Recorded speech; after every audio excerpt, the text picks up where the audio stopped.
Today I want to talk with you about how to conduct an internal I-9 audit.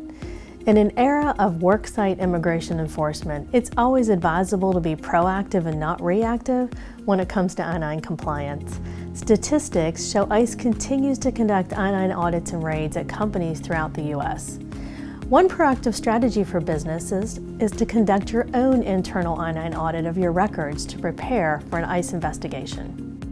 Let's talk about some tips for conducting an I-9 audit. First, you want to determine the size of the audit. Will you audit all of the I-9 records or maybe only a sampling? And if you choose to do only a sampling, you want to make sure that you're choosing people in a non-discriminatory manner.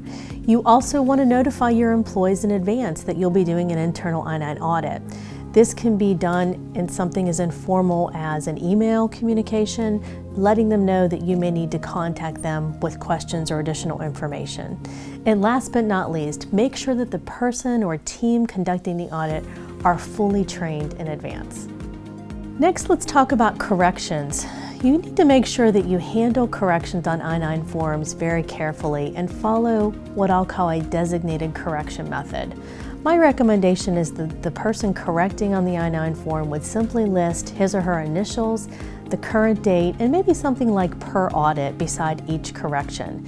You're not trying to hide a correction, you're trying to be demonstrating your good faith, so sometimes even it's a good idea to do that in a different color of ink on the I-9 form. Also remember who should be correcting the I-9 form. Section 1 corrections should only be done by the employee, and Section 2 and 3 corrections should be done by the employer.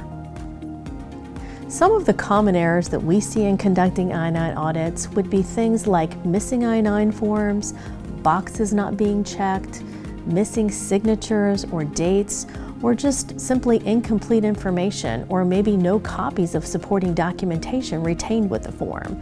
So these are things that you also want to notice during the audit process and make sure that you have a plan for correcting.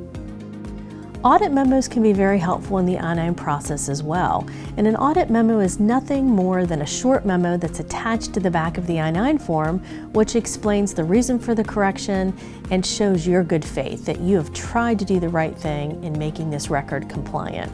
You'll want to make sure that that I-9 audit memo is attached to the back of the form and that you've signed and dated it. And one final thing to remember, good faith can go a long way. And showing the ICE auditor that you've taken some steps to try to correct the I-9 record, even if it was wrong when initially completed, oftentimes is very helpful. So if you have any questions about how to conduct an I-9 audit, please feel free to contact us here at the Byrne Foreman Immigration Team, and we look forward to helping you. Thank you.